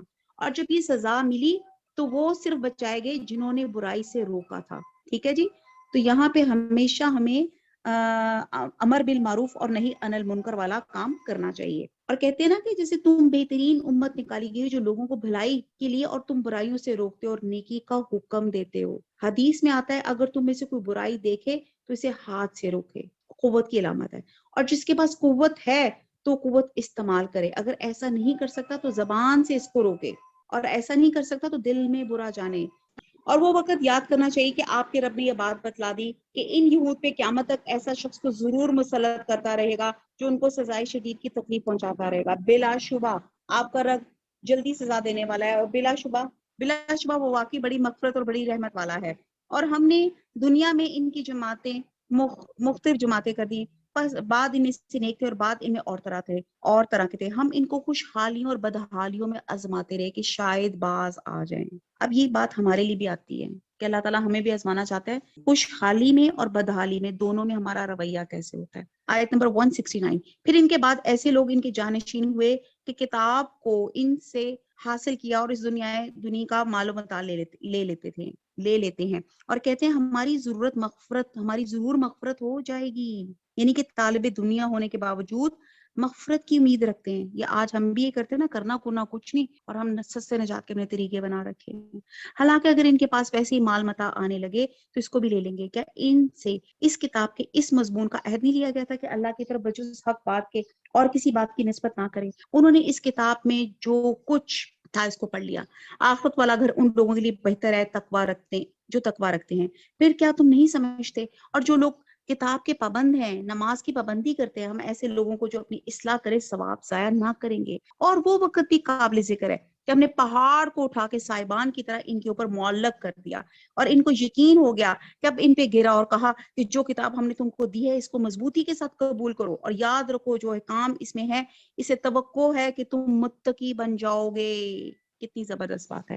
بات یہ کہ جب انہوں کے اللہ تعالیٰ نے اتنے انعامات کیے بنو اسرائیل پہ، وہ پھر بھی نافرمانی کرتے رہے، تو ایک اللہ تعالیٰ نے پھر یوں بھی کیا کہ پہاڑ کو اٹھا کے ان کے سر پہ رکھ دیا کہ اب اپنے آپ کو ٹھیک کرتے ہو کہ نہیں، نافرما بردار ہوتے ہو کہ نہیں تو یہ پہاڑ تمہارے اوپر گر پڑے گا۔ جسے ہم اپنے بچوں کو منع کرتے ہیں نا، ہمارے بچے ہوتے ہیں، کسی کو ہم آنکھ کا اشارہ کرتے ہیں فوراً سمجھ آتا ہے، اور کس کو 2 تھپڑ لگاتے ہیں پھر اس کو کہیں جا کے بات سمجھ میں آتی ہے۔ تو اسی طرح اللہ سبحانہ تعالیٰ نے پہاڑ ان کے سر پہ کھڑا کر دیا کہ اب نافرمانی سے باز آ جاؤ۔ آیت نمبر 172 ہے۔ 172 میں معاہدہ الست کی بات کی جا رہی ہے، اس کو عہد الست کہتے ہیں۔ اس کو میں پہلے پڑھ لوں پھر ہم بیان کرتے ہیں۔ اور جب آپ کے رب نے اب اولاد آدم کی پشت سے ان کی اولاد کو نکالا اور ان سے انہی کے متعلق اقرار کیا کیا میں تمہارا رب نہیں؟ سب نے جواب دی کیوں نہیں، ہم سب گواہ بنتے ہیں تاکہ تم لوگ قیامت کے روز یوں نہ کہو کہ ہم اس سے محض بے خبر تھے۔ یہ عہد الست ہے، الست بربکم۔ یہ عہد حضرت آدم کی تخلیق کے بعد ان کے پشت سے ہونے والی تمام اللہ سبحانہ تعالیٰ نے اولاد سے لیا تھا۔ حدیث میں آتا ہے کہ عرفہ والے دن نماں جگہ پہ اللہ تعالیٰ نے اسلاب آدم سے عہد میں ساتھ لیا، پس آدم کے پشت سے ان کی ہونے والی تمام اولاد کو نکالا اور ان کو اپنے سامنے پھیلا دیا۔ ان سے پوچھا کیا میں تمہارا رب نہیں؟ سب نے کہا بلا شہدنا، کیوں نہیں، ہم سب رب ہونے کی گواہی دیتے ہیں۔ تو پلیز آپ لوگ بھی سب میرے ساتھ اس وقت گواہی دیں، ہم سب کیا کہیں؟ بلا شاہدنا، ہم سب گواہی دیتے ہیں کہ ہم رب العالمین پر ایمان لاتے ہیں۔ اب یہاں پہ عہد الست کی بات کی جا رہی ہے، اور یہ وہ بات ہے، یہ اس کو کہتے ہیں ڈیفالٹ سیٹنگ، کہ ڈیفالٹ سیٹنگ کہ اللہ تعالیٰ نے ہماری پیدائش سے پہلے ہی ہمارے اندر یہ شعور تحت الشعور میں رکھ دیا۔ اللہ تعالیٰ نے ہمارے اندر نیکی بدی کی پہچان، اور ہمیں ہر بچہ کہتے ہیں اسلام کی فطرت پہ پیدا ہوتا ہے، بعد میں اس کے ماحول وغیرہ جو ہے اس کو چینج کر دیتا ہے۔ تو یہ پہچان اللہ تعالیٰ نے، یہ ڈیفالٹ سیٹنگ ہماری اللہ تعالیٰ نے ہماری پیدائش سے پہلے ہمارے اندر رکھ دی۔ آپ یہ دیکھتے ہیں جب آپ کام کوئی کرنے لگتے ہیں تو ایک دم آ جاتا ہے کہ نہیں یار یہ رائٹ ہے یا یہ غلط ہے یا یہ درست ہے۔ تو یہ نیکی اور بدی کی پہچان جو ہے یہ اللہ تعالیٰ نے، اور حق تعالیٰ کی پہچان ہماری اندر اللہ تعالیٰ نے ہمارے تحت الشعور میں رکھ دی گئی ہے، اور یہ قرآن میں یہ بات آ گئی ہے۔ تو ہر شخص کی زندگی میں ایسے واقعات و حالات ہوتے ہیں جہاں انسان حق کو محسوس کرتا ہے، وہ اللہ کی قدرت کو محسوس کرتا ہے، اور جیسے دنیا کا ماضی آپ کے حافظے میں مطلب محفوظ ہوتا ہے، جیسے یاد آتا ہے، تو اسی طرح ایک تحت الشعور ہے، لا شعور بھی ہے، جس میں اللہ تعالیٰ کی پہچان اللہ تعالیٰ نے ہمارے اندر محفوظ کرا دی ہے۔ اور یہ سب اللہ تعالیٰ نے کیوں کرا دی ہے؟ تاکہ ایک صحیح پکچر یاد آ جائے۔ اور یہ بات ہمیں یاد کیوں نہیں کرائی گئی، یعنی کہ جو ہمیں عہد الست ہے یہ ہمیں بھول کیوں جاتا ہے، ہمیں کیوں نہیں ہوتا کہ ڈیفالٹ سیٹنگ ہے؟ کیونکہ پھر اللہ کا پرچہ اٹھ نہ ہو جائے، یہ اللہ تعالیٰ کی حکمت ہے۔ لیکن یہ اللہ تعالیٰ نے ہر بچہ اسلام کی فطرت پہ پیدا ہوتا ہے۔ آیت نمبر 173، یا یوں کہو کہ پہلے شرک تو ہمارے بڑوں نے کیے، ہم ان کے بعد ان کے نسل میں ہوئے، سو کیا ان غلط راہ والوں کے فعل پر تو ہم کو ہلاکت میں ڈال دے گا؟ ہم اسی طرح آیات کو صاف صاف بیان کرتے ہیں تاکہ وہ باز آ جائیں. اور ان لوگوں کو اس شخص کا حال پڑھ کر سنائیے جس کو ہم نے اپنی آیتیں دی پھر وہ ان سے بالکل ہی نکل گیا, پھر شیطان اس کے پیچھے لگ گیا, وہ گمراہ لوگوں میں ہو گیا. اور اگر ہم چاہتے تو ان کو ان آیتوں کی بدولت بلند مرتبہ دیتے ہیں, لیکن وہ تو دنیا کی طرف مائل ہو گیا اور اپنی نفسانی خواہش کی پیروی کرنے لگا. اس کی حالت کتے کی سی ہو گئی, اگر تو اس پہ حملہ کرے تب بھی ہانپے یا اس کو چھوڑ دے تب بھی ہانپے. یہی حالت ان لوگوں کی ہے جنہوں نے ہماری آیتوں کو جھٹلایا. آپ اس حال کو بیان کر دیے, شاید وہ لوگ کچھ سوچیں. آپ دیکھتے ہیں کہ اللہ تعالیٰ سبحان تعالیٰ کیسی کیسی آیتوں سے, کیسی کیسی باتوں سے اللہ تعالیٰ ہمیں سمجھاتے ہیں. آیت نمبر جو 175 تھی, اس خطاب کا رخ مفسدین عرب کی طرف تھا, اور کہتے ہیں اس آیت میں عرب جاہلیت کے ایک حکیم شاعر امیہ بن عبداللہ ابی السلط کی طرف اشارہ ہے, جو غیر معمولی ذکاوت اور استعداد رکھنے والا آدمی تھا. یہ اہل کتاب کی صحبت میں رہ کے خدا پرستی کے خیالات سے آشنا ہو گیا, اور قدرتی طور پہ ایسے آدمی اس بات کا زیادہ مستحق ہے کہ اس کی اتباع حق کی توقع کی جائے. لیکن جب حضور صلی اللہ علیہ وسلم کی باسط ہوئی تو اس کو آپ کی فضیلت گراں گزرتی تھی. اس کو یہ لالچ ہوا کہ وہ خود عرب کا پیغمبر کیوں نہ ہو جائے, اور اس کے نتیجے میں کیا ہوا کہ اللہ تعالیٰ نے اس کی جو حق عدالت کی حق تھی اس کی توفیق اسے چھین لی, اور وہ ہوائے نفس کی پیروی میں محروم اور نادار ہو گیا. اب آیت نمبر 176 میں کتے کی مثال بیان کی گئی ہے کہ تم ایسے لوگوں سے تعارض کرو یا نہ کرو, یہ اپنی مفسدانہ خصلت کا مظاہرہ ضرور کریں گے, کیونکہ حق کی مخالفت ایسے لوگوں کی طبیعت ثانیہ یعنی کہ ان کی سیکنڈ ہیبٹ بن چکی ہوتی ہے. یہاں کتے کی خصلت کا ذکر کیا گیا ہے. اگین ویری سوری, معذرت کے ساتھ, یہاں جو کتے کی خصلت ہے یہ میں آپ کو اس کی کریکٹرسٹکس بیان کرتی ہوں, اور ہمارے لیے لمحہ فکریہ ہے, اپنے پہ غور کریں, اکاؤنٹیبل ہوں, اپنے آپ کو جواب دیں کہ خدا نہ خواستہ یہ کریکٹرسٹکس ہمارے اندر تو نہیں جو یہاں پہ اللہ تعالیٰ نے کتے کی بتائیں. یہاں یہ کتے کو آپ دیکھیں جس کی ہر وقت زبان اور رال ٹپکتی رہتی ہے, یعنی کہ یہ کیا بتاتا ہے کہ اس کو ہر وقت لالچ میں ہوتا ہے, اس کی کبھی نیت جو ہوتی ہے سیر نہیں ہوتی. تو ایسی خصلت کا آدمی دنیا کا کتا اس کے لیے بولا جاتا ہے. کہ آپ بھی دیکھتے ہیں ایک وادی سونے کی مل جائے کہ کہیں گے ہاں دوسری وادی بھی ہو جائے.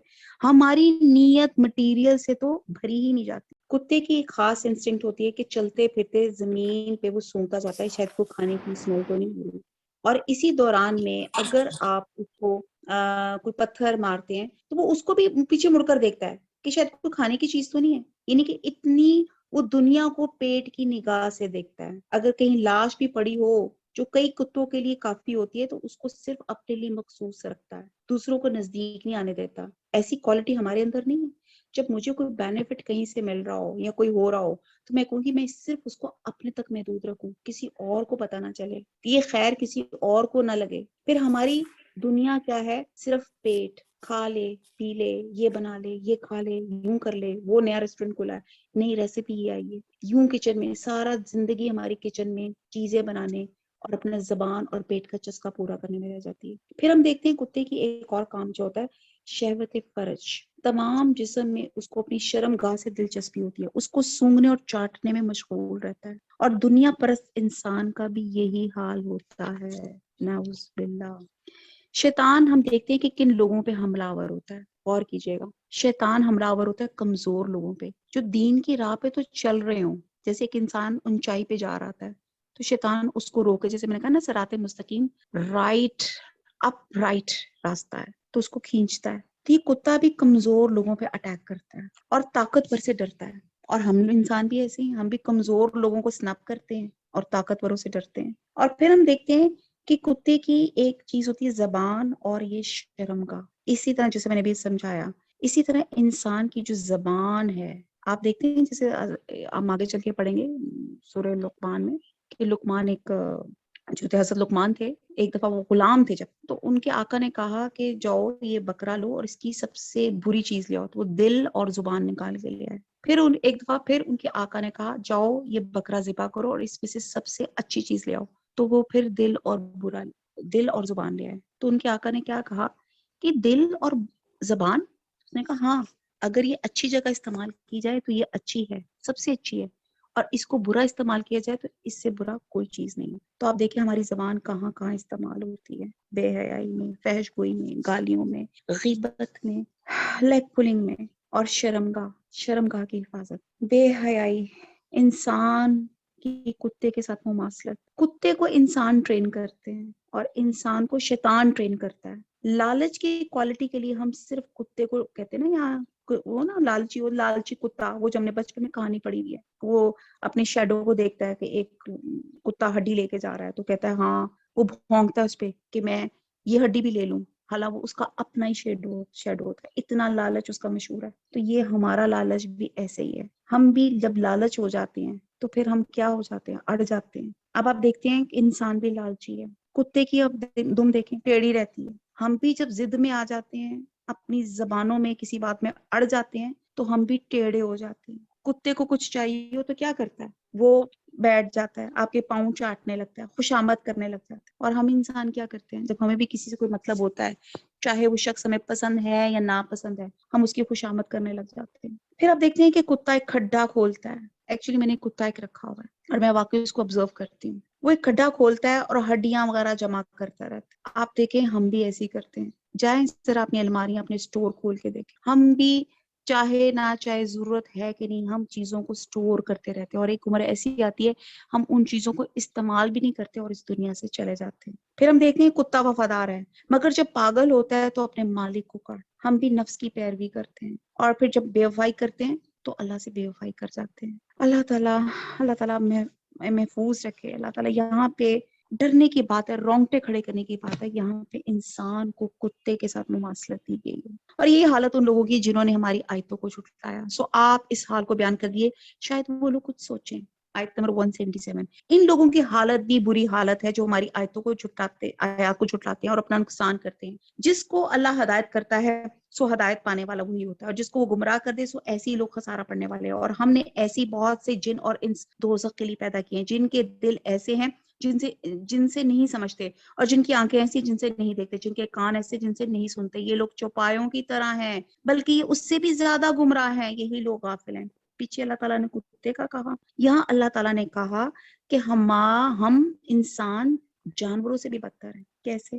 چوپائے جب چلتے ہیں، آپ یہ دیکھتے ہیں کہ اللہ تعالیٰ نے دل، آنکھ اور کان، یہ ہدایت کے دروازے ہیں.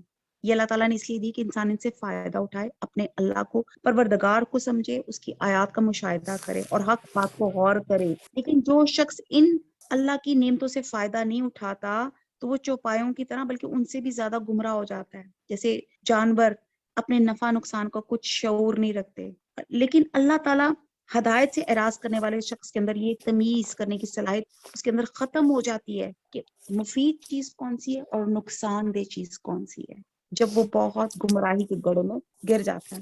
اللہ تعالیٰ یہ کے بعد دیگرے آگے پیچھے کتے اور جانور کی مثال سے ہمیں ایک عبرت، ہمیں لیسن دے رہے ہیں کہ سنبھل جا.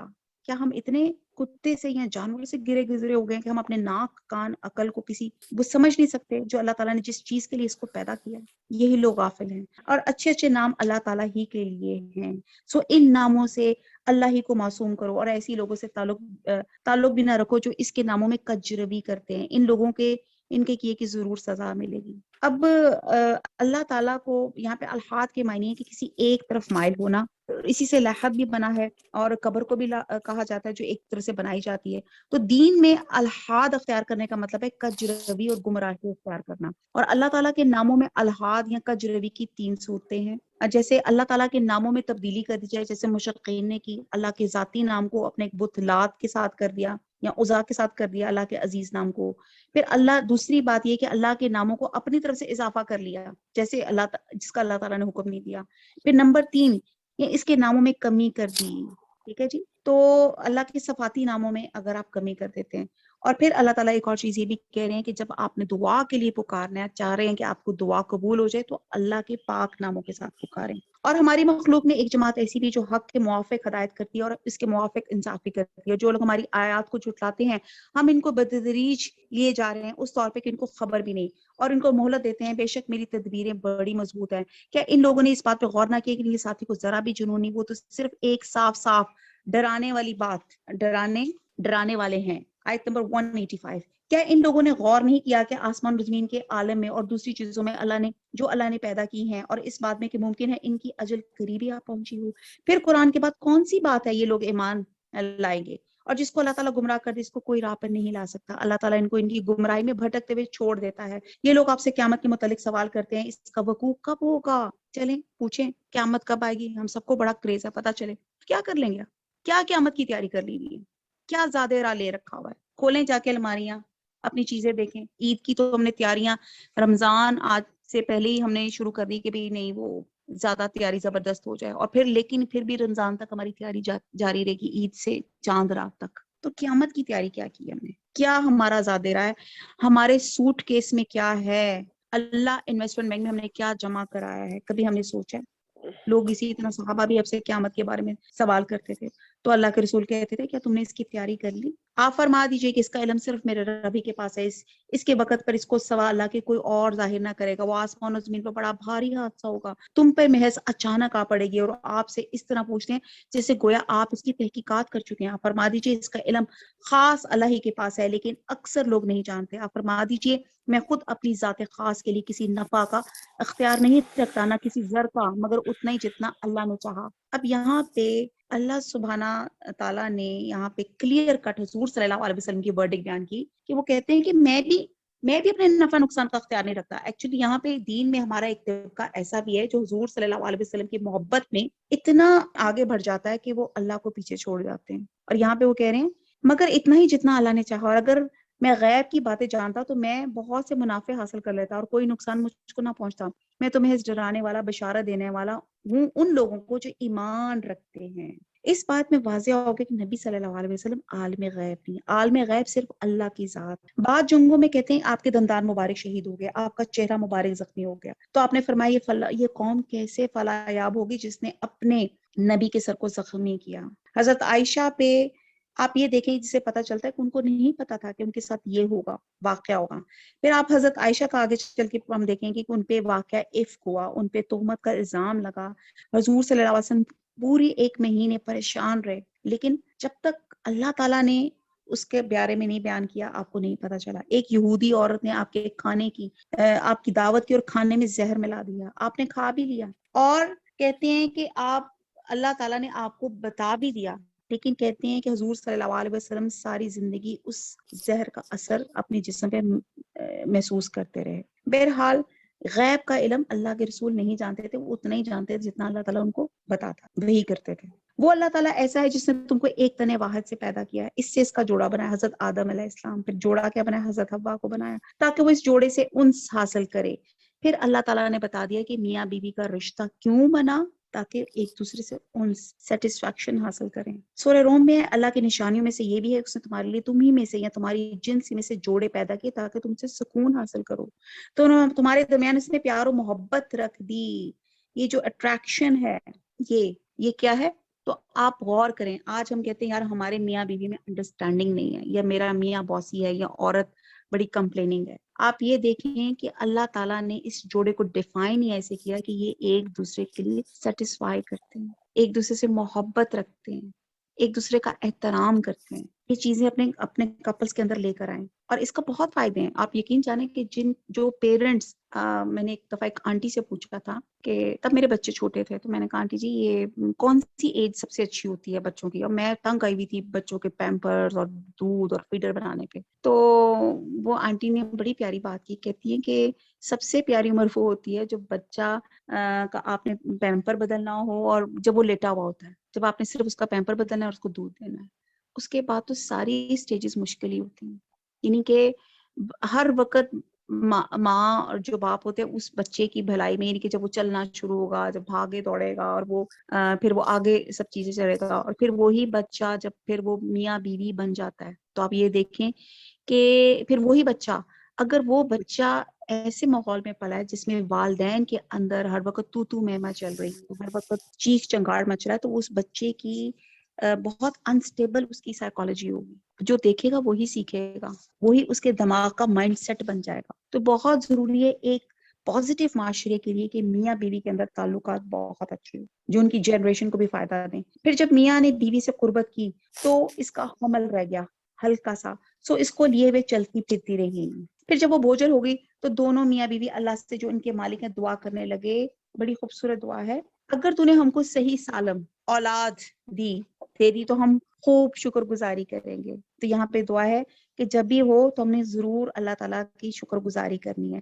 ہم تو یوں کرتے ہیں جی یہ بچہ فلاں پیراں فلاں وجہ یا فلانے ڈاکٹر یا فلانے کی وجہ سے. اللہ دینے والی ذات اللہ کی ہے. سو جب اللہ نے دونوں کو صحیح سالم اولاد دے دی تو اللہ کی دی ہوئی چیزیں وہ دونوں اللہ کے شریک قرار دینے لگے. سو اللہ پاک ہے ان کے شرک سے. کیا ایسے کو شریک ٹھہراتے ہو جو کسی چیز کو پیدا نہ کر سکے اور خود ہی پیدا کیے گئے ہوں اور وہ ان کی کسی قسم کی مدد نہیں دے سکتے اور خود بھی مدد نہیں کر سکتے. اگر تم ان کو کوئی بات بتلانے کو پکارو تو تمہارے کہنے پہ نہ چلیں. تمہارے اعتبار سے دونوں امر برابر ہیں. خواہ تم ان کو پکارو یا تم خاموش رہو. واقعی تم اللہ کو چھوڑ کر جن کی عبادت کرتے وہ بھی تم ہی جیسے بندے ہیں. سو تم ان کو پکارو پھر ان کو چاہیے کہ تمہارا کہنا پورا کر دیں اگر تم سچے ہو. کہ ان کے پاؤں میں جن سے وہ چلتے ہیں, ان کے ہاتھ جن سے وہ کسی چیز کو تھام سکیں, ان کی آنکھیں ہیں جن سے وہ دیکھتے ہوں, یہ ان کے کان ہیں جن سے وہ سنتے ہیں. آپ کہہ دیجئے تم اپنے سب شرکا بلا لاؤ پھر میری ذر رسانی کی تدبیر کرو, پھر مجھ کو ذرا مہلت دو. یقیناً میرا مددگار اللہ تعالیٰ ہے جس نے یہ کتاب نازل فرمائی اور وہ نیک بندوں کی مدد کرتا ہے. اور تم جن لوگوں کو اللہ کو چھوڑ کے عبادت کرتے ہو وہ تمہاری کچھ مدد نہیں کر سکتے نہ ہی اپنی مدد کر سکتے ہیں. اور ان کو اگر کوئی بات بتلانے کو پکارے تو اس کو نہ سنیں. ان کو آپ دیکھتے ہیں کہ گویا وہ آپ کو دیکھ رہے ہیں اور وہ کچھ بھی نہیں دیکھتے. آپ درگزر کو اختیار کریں, نیک کام کی تعلیم دیں اور جاہلوں سے ایک کنارہ ہو جائیں. اس کی تفسیر میں آتا ہے حضرت عمر کا ایک واقعہ ہے. کہتے ہیں کہ حضرت عمر کی خدمت میں کوئی حاضر ہوا اور ان پہ تنقید کرنے لگا. آپ ہمیں نہ پوری عطا کرتے ہیں نہ ہمارے درمیان انصاف کرتے ہیں. جس پہ حضرت عمر جو تھے غضبناک ہو گئے. یہ صورتحال دیکھ کے حضرت عمر کی جو مشیر تھے حرب بن قیس, انہوں نے حضرت عمر سے کہا کہ اللہ تعالیٰ نے اپنے نبی کو حکم دیا ہے درگزر کو اختیار کیجیے اور نیکی کا حکم دیجیے اور جاہلوں سے اراض کیجیے, یہ بھی جاہلوں پہ سے ہیں. جس پہ حضرت عمر نے درگزر فرمایا. اس لیے بہت زیادہ آتا ہے کہ اگر آپ اپنے آپ کو بھی سکون پہنچانا چاہتے ہیں نا تو لوگوں کو معاف کرنا سیکھیں. آپ یقین جانیں کہ بہت آسانی ہو جائے گی. آپ کو پتہ ہے کہ جب ہم کسی کو معاف نہیں کرتے تمہارے دل کے اندر بغض, ایک اس میں عجیب سی کڑواہٹ اور ایک جلا پن سا رہتا ہے. ہم نماز عبادت بھی پڑھ رہے ہوں گے نا تو ہمارے اندر ہوگا میں نماز اللہ اکبر اور میں الحمد پڑھ رہی ہوں ساتھ میں کہوں گی ہائے میں اس کو تو یہ جواب دیتی, اب آئے نا میرے سامنے تو میں نے اس کو یہ کہنا. آپ کی عبادتیں خراب ہو جاتی ہیں. جب آپ کسی کو معاف نہیں کرتے, معاف کر دیں گے آپ سکون میں آ جائیں گے. یہ بہت پیاری اللہ تعالیٰ نے بات کی. اگنور کریں. اگر آپ کو کوئی وسوسہ شیطان کی طرف سے آنے لگے تو اللہ کی پناہ مانگ لیجیے. بلا شبہ وہ خوب سننے والا اور جاننے والا ہے. یقیناً جو لوگ خدا ترسے ہیں جب ان کو کوئی خطرہ شیطان کی طرف سے آ جاتا ہے تو وہ یاد میں لگ جاتے ہیں. سو یکایک ان کی آنکھ کھل جاتی ہے. جو شیاطین کے تابع ہیں وہ ان کو گمراہی میں کھینچ لے جاتے ہیں, بس وہ باز نہیں آتے. اور جب آپ کوئی معجزہ ان کے سامنے ظاہر نہیں کرتے تو وہ لوگ کہتے ہیں آپ یہ معجزہ کیوں نہ لائے, آپ فرما دیجیے میں اس کا اتباع کرتا ہوں جو مجھ پر میرے رب کی طرف سے حکم بھیجا گیا. یہ گویا بہت سی دلیلیں ہیں تمہارے رب کی طرف سے اور ہدایت اور رحمت ہے ان لوگوں کے لیے جو ایمان رکھتے ہیں. اور جب قرآن پڑھا جایا کرے تو اس کی طرف کان لگا دیا کرو اور خاموش رہا کرو, اور امید ہے کہ تم پہ رحمت ہو. اور اے شخص اپنے رب کی یاد کیا کرو اور اپنے دل میں عاجزی کے ساتھ اور خوف کے ساتھ اور زور کی آواز کی نسبت کم آواز کے ساتھ صبح شام اور اہل غفلت میں شمار مت ہونا. جو تیرے رب کے نزدیک ہیں اس کی عبادت سے تکبر نہیں کرتے اور اس کی پاکی بیان کرتے ہیں اور اس کے سجدے کرتے ہیں. یہ آپ کا پہلا سجدہ آ گیا. جہاں پہ آپ لوگ ہیں آپ سجدہ کر لیں. سورہ انفال شروع ہوتی ہے اعوذ باللہ من الشیطان الرجیم بسم اللہ الرحمن الرحیم. یسألونک عن الانفال, یہ لوگ آپ سے غنیمتوں کا حق دریافت کرتے ہیں. آپ فرما دیجیے یہ غنیمتیں اللہ کی ہیں اور رسول کی ہیں. سو تم اللہ سے ڈرو اور اپنے باہمی تعلقات کی اصلاح کرو. اللہ تعالیٰ اور اس کے رسول کی اطاعت کرو اگر تم ایمان والے ہو. انفال نفل کی جمع ہے جس کے معنی ہے زیادہ. یہ اس مال اور اسباب کو کہا جاتا ہے اسلامی اصطلاح میں جو کافروں کے ساتھ جنگ میں ہاتھ لگے, جسے مال غنیمت کہا جاتا ہے. اور اسے نفل اس لیے کہا جاتا ہے کہ ان چیزوں میں سے ایک ہے جو پچھلی امتوں پہ حرام. تو یہ جو چیزیں تھی یہ مال غنیمت جو پچھلی امتوں پہ حرام تھا, یہ گویا امت محمدیہ پر ایک زائد چیز حلال کی گئی. اس لیے یہ جہاد کے اجر سے ہے جو آخرت کی ایک زائد چیز ہے. اور آپ دیکھتے ہیں کہ نفل نماز کیا ہوتی ہے, نفل نماز بھی جو ہوتی ہے وہ آپ کی زائد چیز ہوتی ہے. یعنی کہ آیت نمبر 2, بس ایمان والے تو ایسے ہیں کہ جب اللہ تعالیٰ کا ذکر آتا ہے تو ان کے قلوب ڈر جاتے ہیں. اب یہ اپنے آپ کو چیک کریں کہ آیتیں پڑھ کر ہمارے رونگٹے کھڑے ہوتے ہیں کہ نہیں, ہمارے دل ڈرتے ہیں کہ نہیں. اور جب اللہ کی آیتیں ان کو پڑھ کے سنائی جاتی تو وہ آیتیں ان کے ایمان کو اور زیادہ کر دیتی ہیں اور وہ لوگ اپنے رب پر توکل کرتے ہیں. ان آیات میں اہل ایمان کی 4 صفات بیان کی گئی ہیں. نمبر 1, اللہ اور اس کی رسول کے اطاعت کرتے ہیں. دوسرا, اللہ کا ذکر سن کے ان کے دل کانپ اٹھتے ہیں. تلاوت قرآن سے ان کے ایمان میں اضافہ ہوتا ہے، اور نمبر 4 اپنے رب پہ توکل کرتے ہیں۔ اللہ تعالیٰ یہی چاروں کوالٹیز ہمارے اندر بھی پیدا ہو جائیں، جو کہ نماز کی پابندی کرتے ہیں، ہم نے ان کو جو کچھ دیا ہے اس میں خرچ کرتے ہیں۔ سچے ایمان والے یہ لوگ ہیں کہ ان کے لیے بڑے درجے ہیں، ان کے رب کے پاس ہے، اور مغفرت اور عزت کی روزی ہے۔ جیسے کہ آپ کے رب نے آپ کے گھر سے حق کے ساتھ آپ کو روانہ کیا، اور مسلمانوں کی ایک جماعت اس کو گرا سمجھتی ہے، اور اس کے حق کے بارے میں اس کے بعد کہ اس کا ظہور ہو گیا تھا، آپ سے اس طرح کے جھگڑ رہے تھے کہ گویا کوئی ان کو موت کی طرف ہانک کے لیے جاتا ہے اور وہ دیکھ رہے ہیں۔ اور تم لوگ اس وقت کو یاد کرو جبکہ اللہ تعالیٰ تم سے ان 2 جماعتوں میں سے ایک کا وعدہ کرتا تھا اور وہ تمہارے ہاتھ آ جائے گی، اور تم اس تمنا میں تھے کہ غیر مسلح جماعت تمہارے ہاتھ آ جائے، اور اللہ تعالیٰ کو یہ منظور تھا کہ اپنے احکام سے حق کا حق ہونا ثابت کر دے اور ان کافروں کی جر کاٹ دے، تاکہ حق کا حق ہونا اور باطل کو باطل ہونا ثابت کر دے۔ یہ مجرم لوگ ناپسندی کریں گے۔ اس وقت کو یاد کرو جبکہ تم اپنے رب سے فریاد کر رہے تھے، پھر اللہ تعالیٰ نے تمہاری سن لی اور تم کو 1000 فرشتوں سے مدد دوں گا جو لگاتار چلے آئیں گے۔ یہ اور اللہ تعالیٰ نے یہ امداد محض اس لیے کی کہ بشارت ہو، تاکہ تمہارے دلوں کو قرار ہو جائے، اور مدد صرف اللہ تعالیٰ ہی کی طرف سے، اللہ تعالیٰ کی طرف سے، جو کہ زبردست حکمت والا ہے۔ اس وقت کو یاد کرو جبکہ اللہ تعالیٰ نے تم پہ اونگ طاری کر دی تھی اور اپنی طرف سے چین دینے کے لیے، اور تم پر آسمان سے پانی برسایا تھا، اس پانی کے ذریعے سے تم کو پاک کر دے اور تم سے شیطانی وسوسے کو دفع کر دے اور تمہارے دلوں کو مضبوط کر دے، تمہارے پاؤں جما دے۔ اس وقت کو یاد کرو جبکہ آپ کا رب فرشتوں کو حکم دیتا تھا، میں تمہارا ساتھی ہوں، سو تم ایمان والوں کی ہمت بڑھاؤ، ابھی کفار کے قلوب میں روب ڈال دیتا ہوں، سو تم گردنوں پہ مارو، ان کے پور پور کو مارو۔ یہ ایکچولی غزوہ بدر کی بات ہے، یہ وہ مارکا ہے جو پہلا مارکا ہوا تھا کفار کے ساتھ، جس میں اللہ سبحانہ تعالیٰ نے بڑی مدد کی تھی، جس میں یہ کیا تھا کہ ایک تو مسلمانوں کو اونگ طاری کر دی تھی جس سے وہ فریش ہو گئے تھے، ایک نیپ لے کے، جس کو کہتے ہیں نا، وہ ایفیشینٹ ہو گئے تھے۔ دوسرا انعام اللہ تعالیٰ نے فرشتوں کی مدد کی تھی۔ تیسرا انعام یہ کیا تھا کہ بارش نازل کر دی تھی۔ مسلمان اوپر کی جگہ پہ تھے، اگر آپ میں سے حج اور عمرہ کو جو کیا ہو تو انہوں نے باقاعدہ آپ کو دکھاتے ہیں، یہ جی غزوہ بدر کا میدان ہے، تو آپ دیکھتے ہیں کہ وہ غزوہ بدر کا جو میدان تھا وہ اوپر تھا اور دشمن نیچے تھے، اور جب بارش ہوئی تو ان کی جو مٹی، جو ریت تھی، وہ جم گئی، بلکہ انہوں نے اس میں سے کھود کے وہ پانی کو سارا سٹور کر لیا اپنے وضو اور طہارت کے لیے، اور نیچے جو کافر تھے ان کی زمین جو تھی وہ کیچڑ ہو گئی، جس میں ان کو اپنے قدم جمانے مشکل ہو گئے۔ اور پھر یہ جو پانی تھا، یہ پانی پاکی کا بھی ذریعہ تھا، اور ان کی پیاس کا بھی اللہ تعالیٰ نے ان کا جو تھا سبب کر دیا تھا۔ پھر اللہ تعالیٰ نے یہ کیا کہ حضور صلی اللہ علیہ وسلم نے مٹھی بھر ایک مٹی لی، اور وہ کہتے ہیں کہ وہ مٹی جو تھی ہر کفار کے منہ اور آنکھوں پہ گئی، اور یہ دراصل اللہ تعالیٰ نے پھینکی تھی۔ اور پھر ایک انعام تھا، اللہ تعالیٰ نے ان کے دل اور قدموں کو مضبوط کیا تھا، اور پھر اللہ سبحانہ تعالیٰ نے حضور صلی اللہ علیہ وسلم کے ذریعے انہوں نے ایک دعا کی تھی، اور پھر اللہ تعالیٰ نے یہ 313 لوگ جو تھے کفار کے اوپر حاوی ہو گئے تھے۔ پھر اللہ تعالیٰ نے کہا تم ان کو گردنوں کو مارو، ان کے پور کو مارو۔ اب یہ اللہ تعالیٰ ایک جنگی اسٹریٹجی بھی بتا رہے ہیں کہ کیسے مارے جائیں، کہ وہ ہاتھ جو تلوار چلا رہے ہیں اور پیر بھاگنے کے قابل نہ رہیں، ٹھیک ہے جی، یہ اس طرح اللہ تعالیٰ ان کو بتایا جا رہا ہے۔ اور یہ اس بات کی سزا کہ انہوں نے اللہ کی اور اس کے رسول کی مخالفت کی، اور جو اللہ کے اس کے رسول کی مخالفت کرتا ہے سو بے شک اللہ تعالیٰ سخت سزا دینے والا ہے۔ یہ سزا چکھو اور جان رکھو کہ کافروں کے لیے جہنم کا عذاب مقرر ہے۔ اے ایمان والو، جب تم کافروں سے دو بدو مقابل ہو جاؤ تو ان سے پشت مت پھیرنا، اور جو شخص ان سے اس موقع پہ پشت پھیرے گا، مگر جو لڑائی کے لیے پینترا بدلا ہے، جو اپنی جماعت کی طرف پناہ لینے آتا، وہ مستثنا ہے۔ باقی اور جو ایسا کرے وہ اللہ کے غضب میں آ جائے گا، اور اس کا ٹھکانہ دوزخ ہوگا، اور بہت ہی بری جگہ ہے۔ سو تم نے انہیں قتل نہیں کیا، لیکن اللہ تعالیٰ نے ان کو قتل کیا، اور آپ نے خاک کی مٹھی نہیں پھینکی، لیکن اللہ تعالیٰ نے وہ پھینکی، اور تاکہ مسلمانوں کو اپنی طرف سے ان کی محنت کا خوب عوض دے۔ بلا شبہ اللہ تعالیٰ خوب سننے والا اور خوب جاننے والا ہے۔ ایک بات تو یہ ہوئی کہ دوسری بات یہ ہے کہ اللہ تعالیٰ کافروں کی تدبیر کو کمزور کرتا ہے۔ اگر تم لوگ فیصلہ چاہتے ہو تو فیصلہ تمہارے سامنے موجود ہوا، اگر باز آ جاؤ تو یہ تمہارے لیے نہایت خوب ہے، اگر تم پھر وہی کام کرو گے تو ہم بھی پھر وہی کام کریں گے، اور تمہاری جمعیت تمہارے ذرا بھی کام نہ آئے گی۔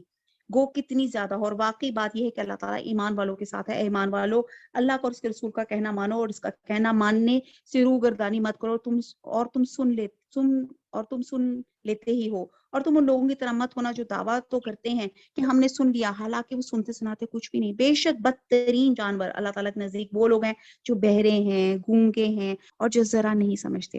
اگر اللہ تعالیٰ اس میں کوئی خوبی دیکھتا تو ان کو سننے کی توفیق دے دیتا، اور اگر ان کو اب سناتے تو ضرور روح گردانی کریں گے اور بے رخی کرتے ہوئے. اے ایمان والو تم اللہ اور اس کے رسول کے کہنے کو بچا لاؤ جبکہ رسول کو تمہاری زندگی بخش چیز کی طرف بلاتے ہیں, اور جان رکھو اللہ تعالیٰ آدمی اور اس کے قلب کے درمیان میں آڑ بن جایا کرتا ہے.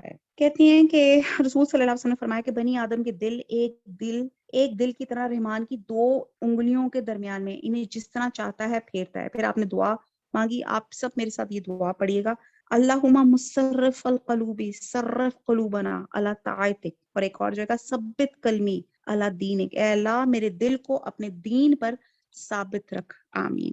اور بلا شبہ تم سب کو اللہ ہی کے پاس جمع ہونا ہے, اور تم ایسے وہاں سے بچو کہ جو خاص انہی لوگوں پر واقعہ نہ ہوگا, اور جو تم میں سے ان گناہوں کے مرتکب ہوئے, اور یہ جان رکھو اللہ سخت سزا دینے والا ہے. اور اس حالات کو یاد کرو جبکہ تم زمین میں قلیل تھے, کمزور شمار کیے جاتے تھے, اس اندیشے میں رہتے تھے کہ تم کو لوگ نوچ کھسوٹ نہ لے. سو اللہ تعالیٰ تم کو رہنے کی جگہ دی, تم کو اپنی نصرت سے قوت دی, اور تم کو نفیس چیزیں عطا فرمائی تاکہ تم شکر ادا کرو. اے ایمان والو تم اللہ اور اس کے رسول کے حقوق میں خیانت مت کرو, اور اپنی قابل حفاظت چیزوں میں خیانت مت کرو. اور تم جانتے ہو, اور تم اس بات کو جان رکھو کہ تمہارے اموال اور تمہاری اولاد ایک امتحان کی چیز ہے. یاد رکھیں کہ مال اور اولاد ہی انسان کو اللہ اور اس کے رسول سے نافرمانی پہ موٹیویٹ کرتی ہے. اور اس بات کو بھی جان رکھو کہ اللہ تعالیٰ کے پاس بڑا بھاری اجر ہے. اے ایمان والو اگر تم اللہ تعالیٰ سے ڈرتے رہو گے تو اللہ تعالیٰ تم کو ایک فیصلے کی چیز دے دے گا, اور تم سے تمہارے گناہ دور کر دے گا, اور تم کو بخش دے گا, اور اللہ تعالیٰ بڑا فضل والا ہے. اور اس واقعے کا بھی ذکر کیجئے کہ جب کافر لوگ آپ کے نسبت تدبیر سوچ رہے تھے کہ آپ کو قید کر لیں, آپ کو قتل کر ڈالیں, یا آپ کو خارج وطن کر دیں, اور وہ تو اپنی تدبیریں کر رہے تھے, اللہ تعالیٰ اپنی تدبیر کر رہا تھا. اس سے زیادہ مستحکم تدبیر والا اللہ ہے.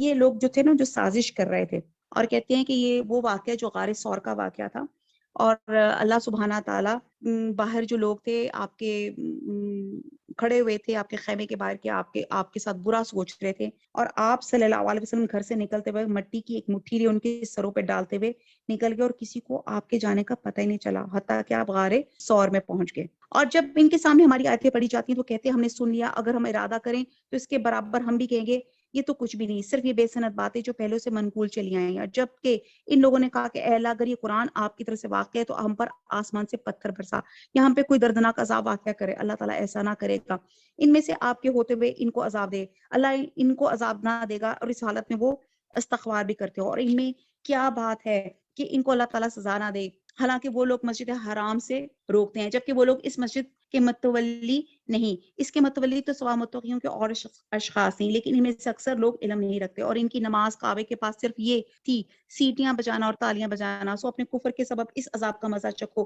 بلا شک یہ کافر لوگ اپنے مالوں کو اس لیے خرچ کر رہے ہیں کہ اللہ کی راہ سے روکیں. سو یہ لوگ تو اپنے مالوں کو خرچ کرتے ہیں رہیں گے, پھر وہ مال ان کے حق میں باعث حسرت ہو جائیں گے, پھر مغلوب ہو جائیں گے, اور کافر لوگوں کو دوزخ کی طرف جمع کیا جائے گا تاکہ اللہ تعالیٰ ناپاک کو پاک سے الگ کر دے اور ناپاکوں کو ایک دوسرے سے ملا دے.